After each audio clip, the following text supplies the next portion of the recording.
Nasa albay ang araw. Hindi basta lumulubog. Marahan itong humahalik sa paanan ng mayon.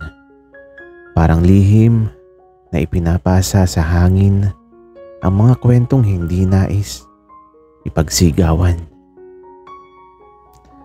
Doon nagsimula ang amin ni Nico. Hindi ko siya hinanap, hindi ko rin siya pinangarap. Pero isang dapit hapon, sa ilalim ng perpektong hugis ng bulkan, siya ang naging dahilan kung bakit tumigil ang mundo ko. Ako si JM, simpleng lalaki na namumuhay ng tahimik dito sa paanan ng mayon. Lumaki akong sanay sa mga abo, sa ulan ng alikabok, sa amoy ng lupa pagkatapos ng ulan. Ang buhay ko, paikot-ikot lang. Bahay, taniman, tindahan. Minsan sa gabing tahimik, sa harapan ng bintana. Nakatingin sa mayon. Hanggang dumating si Nico. Dumating siya isang hapon, dala ang alikabok sa sapatos, at isang ngiti na hindi ko may paliwanag kung bakit parang biglang uminit ang paligid. Taga rito ka? Tanong niya habang forehead ay kumikintab sa pawis. Simulat sa pool, sagot ko. Ngumiti siya at ang ngiting yun, parang unang beses kong nakitang gumalaw ang mga ulap sa paligid ng bulkan. Si Nico ay hindi taga-albay. Tourist daw. Sabi niya, photographer at gusto niya kuhanan ng larawan ng mayon. Lalo na kapag dapit hapon. At ang sabi pa niya, may kakaiba kang nararamdaman kapag unti-unti nang nawawala yung araw.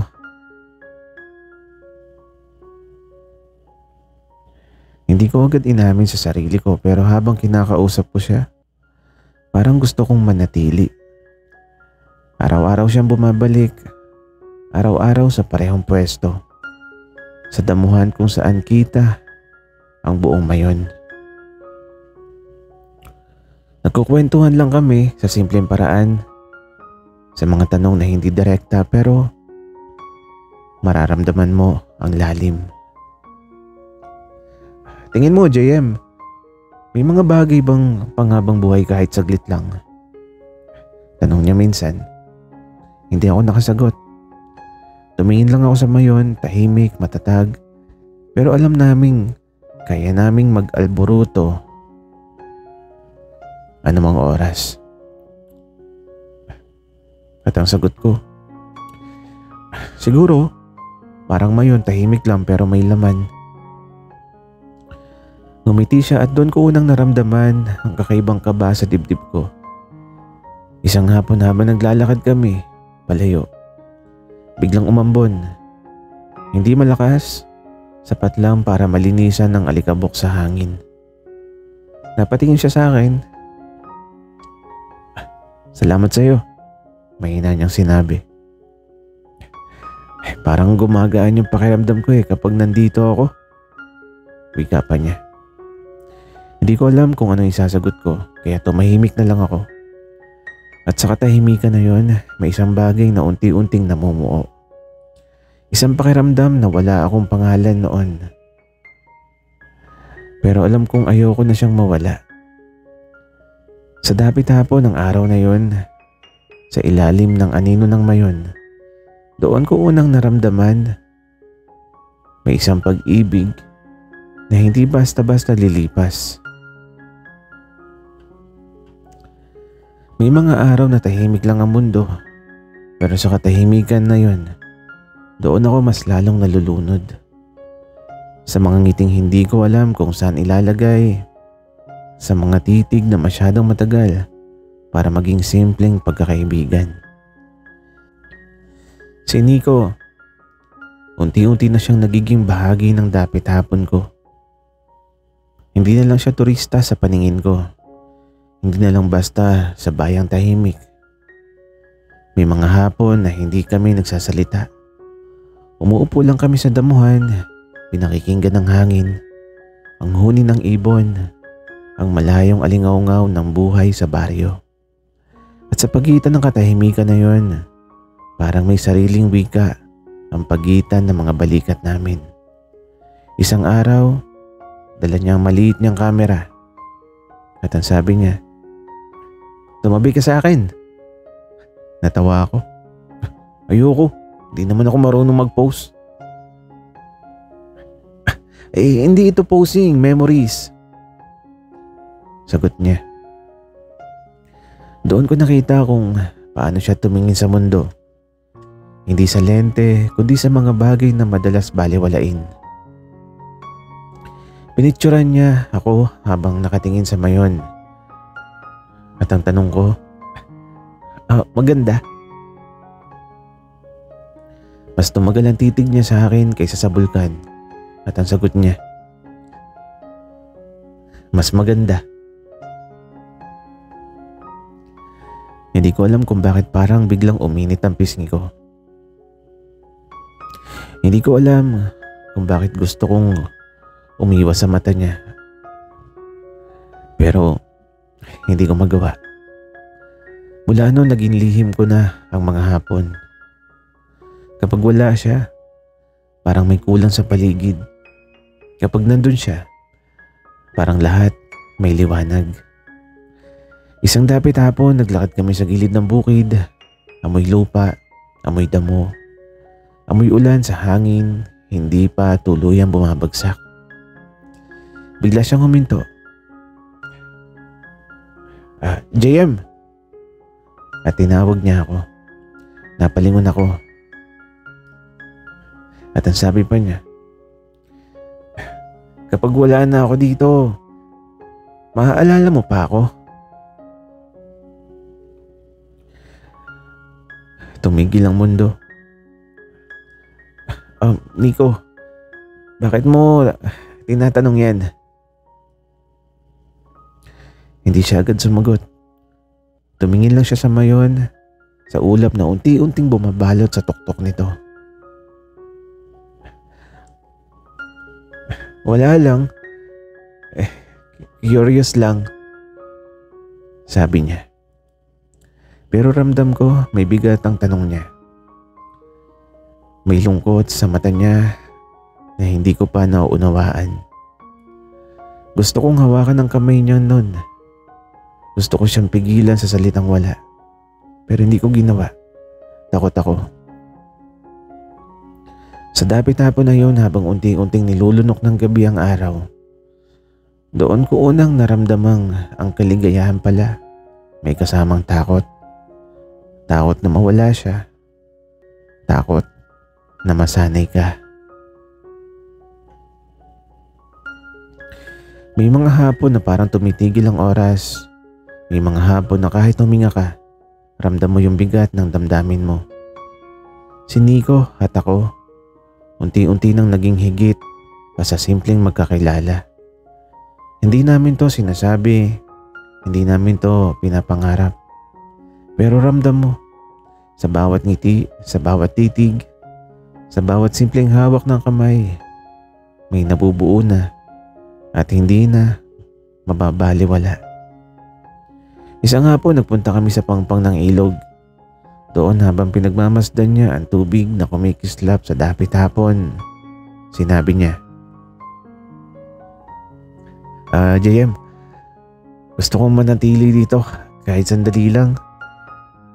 Gusto kong maramdaman yung ganitong katahimikan kasama ka."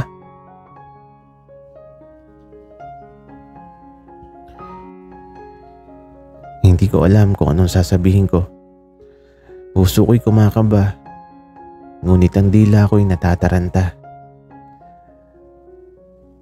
Ngunit sa halip na magsalita, inabot ko lang yung kamay niya. At tumawak siya sa akin. Biglang parang naglakbay ang mundo namin sa ibang dimensyon. Tahimik, payapa, at puno ng init. At ang mahina niyang bulong, JM, Alam mo, hindi ko to karaniwang nararamdaman sa kahit sino. Parang sa bawat hapon na kasama kita, mas lalo akong naniniwala na may mga bagay sa mundo na hindi mo kailangang hanapin. Kasi basta dumarating na lang. At ito, napatingin ako sa kanya at sa kanyang mga mata. Nakita ko ang isang lihim na para bang ipinagkatiwala sa akin ng mayon at ng dapit hapon. Tumahimik ako at sa katahimikan naramdaman ko ang isang bagay na matagal ko nang itinago. Ang pagnanasa akong makasama siya, hindi lang sa dapit hapon, kundi sa bawat araw ng buhay ko. Nang bumangon na kami at nagsimulang lumakad pa uwi, dahan-dahan niyang inilapit ang kanyang ulo sa balikat ko. Hindi kami nagsalita pero ramdam namin ang bawat tibok ng isa't isa. Sa dapit hapon ng araw na yun, sa lilim ng mga alaala, doon ko unang naramdaman ang pag-ibig. Ay hindi kailanman tahimik, kahit pa ito'y nakatago sa ilalim ng katahimikan. Hindi ko alam kung kailan nagsimula pero parang bawat dapit hapon nakasama si Nico, mas lalo akong nahuhulog. Hindi na simpleng pagkakaibigan ang nararamdaman ko. Mayroong init sa bawat titig niya, sa bawat ngiti, sa bawat simpleng kilos na para bang pinapahiwatig ang damdamin niyang hindi sinasabi. Isang hapon nagpunta kami sa tabi ng bulkan. Ang mayon, saksi sa bawat takbang namin. Nakatayo sa aming likuran, tahimik at matatag. Doon, naupo kami sa damuhan. Pinagmasdan ang kulay ng dapit hapon na unti-unting nagiging kahel at luntian. JM, nakaramdam ka ba ng ganitong kaba? Tanong niya habang tinitingnan ang aking mga mata. Hindi ko alam kung paano sasagutin. Ang tanging nagawa ko ay ang hawakan ng kanyang kamay. Marahan, parang may lihim na sinasabi sa bawat haplos. Dumating ang sandali na tila huminto ang mundo. Bigla siyang lumapit at marahang hinawakan ang aking pisngi. Hindi ko alam kung anong pipigil sa akin noon. Lahat ng takot, lahat ng alinlangan, parang nawala sa isang iglap. JM,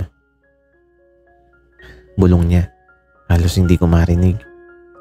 Hindi ko kayang tumugon sa salita, kaya pinisil ko ang kanyang kamay at dahan-dahang inilapit ang aking noo sa kanya. Hindi kami nagmadali. Isa lang kaming dalawang tao nasa tabi ng mayon habang unti-unting nagtatapos ang araw. At sa unang haplos na yon, alam kong may bago kaming sinimulan. Isang damdamin na hindi kayang itago ng dapit hapon. Ngumiti si Nico at sa ngiti niyang yon, aramdam ko yung isang pangako na kahit ilang araw o taon pa yung lumipas, sa bawat dapit hapon, magkikita pa rin kami. At bawat hipo, bawat titig ay magiging saksi sa pagmamahalan namin. Sa huling liwanag ng araw habang kami nakaupo sa damuhan, doon ko unang naramdaman ang tamis at pait ng isang pag-ibig na magsisimula sa dapit hapon at marahil tatagal habang buhay.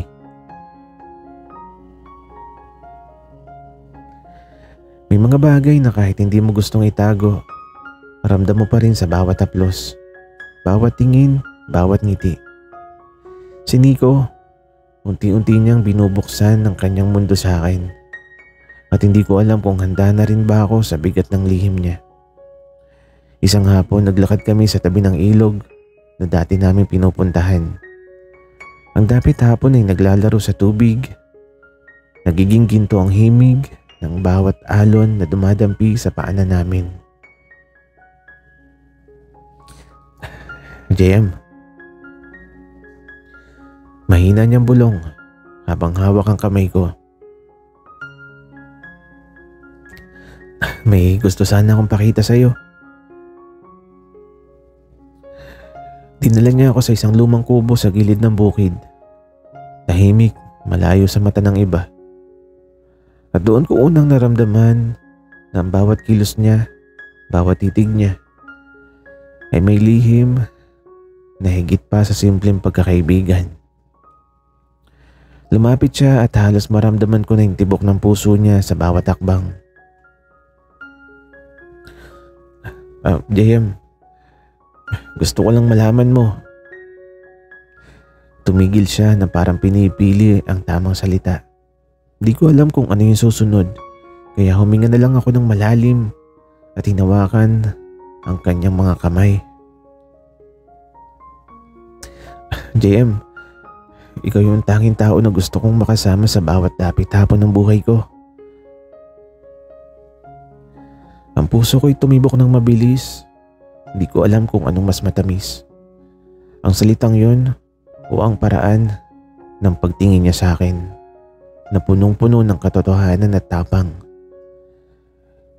Hindi ko na pinigil ang sarili ko. Hinila ko siya papalapit at sa unang halik, ramdam ko ang bawat dapit-hapon, bawat araw, bawat lihim na unti-unting nagiging totoo.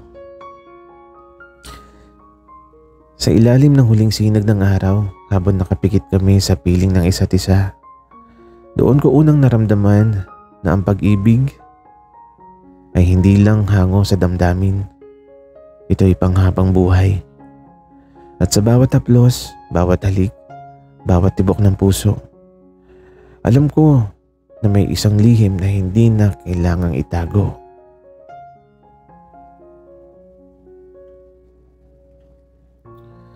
May mga araw na tila perpekto, may mga araw na bigla na lang dumarating ang unos. Si Nico at ako, bawat dapit-hapon mas lalong lumalalim ang aming samahan.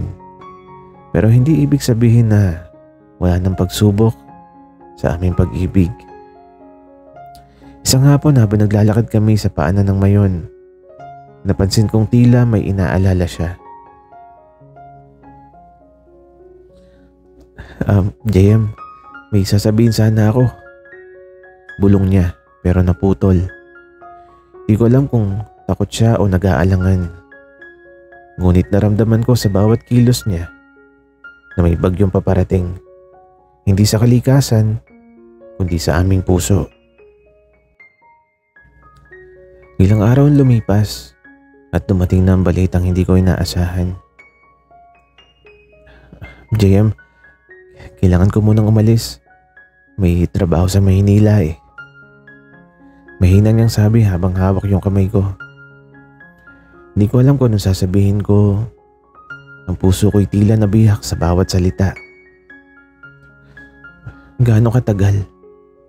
Tanong ko kahit alam ko ang sagot ay mahaba. Siguro ilang buwan. Sagot niya. At tinignan niya ang dapit-hapon na unti-unting nagdidilim. Di ko alam kung paano hanapin ang kawalan niya sa tabi ko. Pero sa kabila ng takot at lungkot, alam kong may dapat akong gawin. Ang maniwala sa aming pag-ibig. Ang huling haplos niya bago umalis ay puno ng pangako.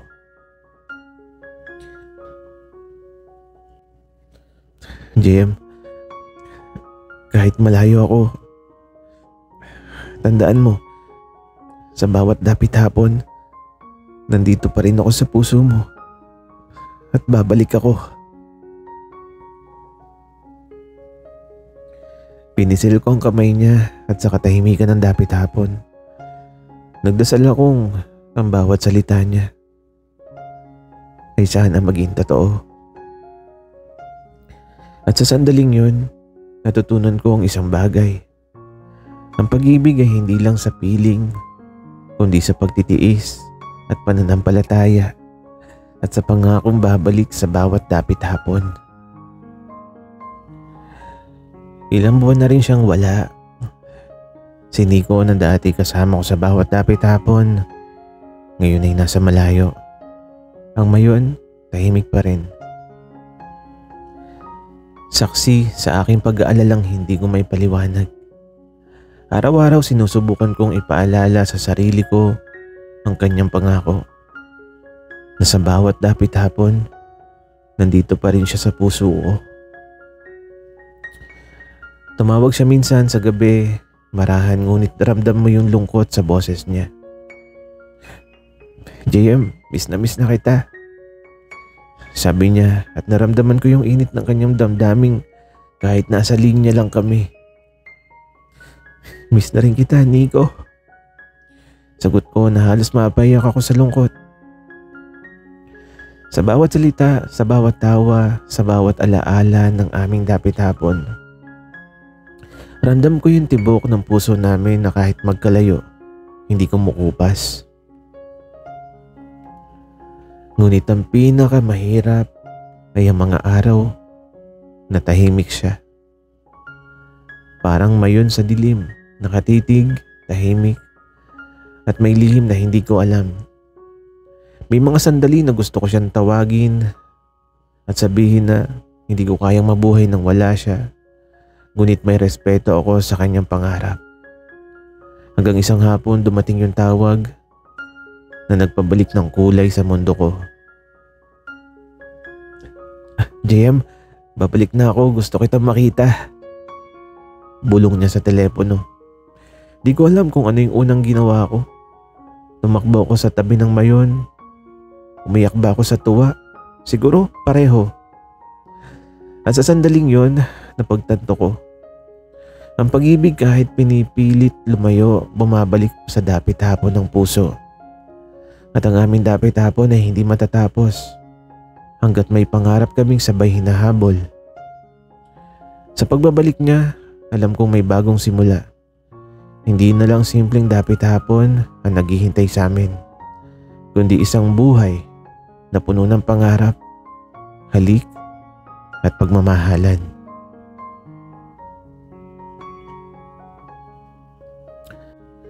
Bawat dapit hapon ay may kwento.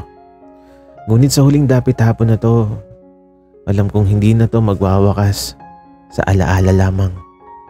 Dahil si Nico ay bumalik at dala niya ang lahat ng pangakong iniwan niya sa puso ko. Naglakad kami sa damuhan, sa paanan ng mayon na tahimik ngunit saksi sa bawat tibok ng puso namin. JM, salamat sa pagtitiis sa pananampalataya at sa pagmamahal mo sa akin kahit magkalayo tayo. Mahina niyang bulong habang hawak ko yung kamay niya ng mahigpit. Di ko alam kung anong sasabihin ko. Napuno ako ng emosyon at sa isang iglap, niyakap ko siya ng mahigpit. Parang ayokong bumalik ang oras sa sandaling yon.